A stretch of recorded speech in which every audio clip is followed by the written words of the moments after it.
কোনো রকম দায়ভার নিয়েছি বলে আমাদের মনে পড়ে না। ওরা এককভাবে করে, এককভাবে শুধু এই কাজটাই করে না।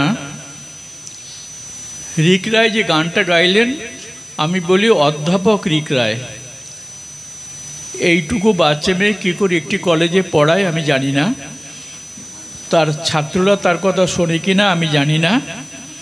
তা সেই অধ্যাপক রিক রায়ের কথা আপনারা শুনেছেন, তার গান শুনেছেন। আর এই যে অনুষ্ঠানটা হচ্ছে, এটা সম্পূর্ণ রিক রায়, রুমা রায় এবং কেতকী প্রসাদের আনুকূল্যেই অনুষ্ঠানটা হচ্ছে। তবে আমি শুধু বলি, ঘরের ভাত খেয়ে বনে মোষ তাড়ানো হচ্ছে কেন? এই সময় যারা কেউ কখনো কারোর দিকে তাকায় না, বরং পেছন ফিরতে ভয় পায় যদি পিঠে ছুরি মেরে দেয় কেউ, এই সময় কিন্তু এরা বছরের পর বছর ধরে এই ধরনের সাহিত্য সংস্কৃতি অনুষ্ঠান করে চলেছেন। আমি বলি এটা একটা প্রতিবাদ। সারা দেশ জুড়ে যা চলছে, কেউ কেউ কিছু না করেও যখন সেরা সেরা পুরস্কার পাচ্ছেন, মাঝে মাঝে অবাক হয়ে যায়, এসব কি হচ্ছে রে বাবা, এটা নাকি সাহিত্য সংস্কৃতি? তা এই সাহিত্য সংস্কৃতি সারা দেশ জুড়ে চলছে, এবং যেখানে একেবারে যত রকম অসামাজিক কাজ হওয়া সম্ভব সেগুলো সব চলছে, সেইখানে আমি মনে করি এই ধরনের অনুষ্ঠান একটা প্রতিবাদ।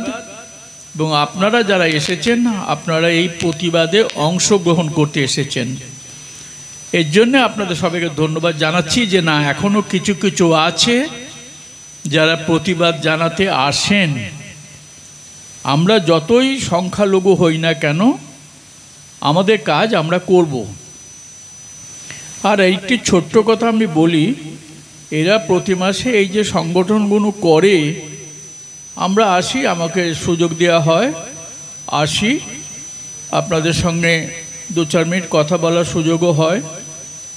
এরা শুধু এই কাজটা করে বলেই না, আমার অন্য একটি কাজের কথা এরা কখনো কোথাও কোনো সময় বলে না। ওই ঘরে ভাত খেয়ে বনে মোষ তাড়ানো, আমি দেখলাম বীরভূমের একটি প্রত্যন্ত প্রদেশে যে একদম গরিব হাঘরে আদিবাসীদের ভিতরে কোনো প্রচার নেই। প্রচার যারা করেন, যারা ঢোল বাজান, তাদের কথা আলাদা, কোনো প্রচার নেই। এই কেতকী প্রসাদ রায়, তার স্ত্রী এবং তার কন্যা লক্ষাধিক টাকার তাদের বস্ত্র তুলে দিচ্ছে, জামা কাপড় দিচ্ছে। আমার সেখানে যাবার সুযোগ হয়েছে, পার্থও গিয়েছিল। একটা এইরকম একটা কাজ করছে প্রত্যন্ত প্রদেশে, যে কেউ জানেন না। এরা হয়তো চানও না যে কেউ জানুক, মনে হয় চান না, কারণ কোনো মিডিয়াকে জানানো হয় না, বা কোনো মিডিয়া হয়তো আসেনও না, আসবেনও না। কিন্তু এই যে কাজটা এই শিল্পী মন করছে, একে শ্রদ্ধা জানানো ছাড়া আর কোনো রাস্তাই নেই। কেতকী প্রসাদ বিশিষ্ট কবি, রুমাও তো আপনারা শুনেছেন তীরন্দাজিতে বোধহয় এশিয়ার একার বিশিষ্ট জায়গায় আছে, বিশিষ্ট কোচও বটে সাইয়ের। এই 3 জন গুণী মানুষ একসঙ্গে আছেন বলেই হয়তো এই ধরনের একটি কাজ করা সম্ভব হয়েছে। যে গণসংযোগের কথা বলা হয়েছে, আমার মনে হয় আমাদের কণ্ঠ আর বোধহয় স্তব্ধ করে থাকার দিন আর নেই। এবার বোধহয় আমাদের বলতেই হবে, এবং সেটা হয়তো উচ্চস্বরেই বলি, বক্তৃতার মাধ্যমেই বলি, বা গণসংগীতের মাধ্যমেই বলি। আমাদের বোধহয় কিছু বলতে হবে, তা নাহলে সর্বনাশ হয়ে যাবে।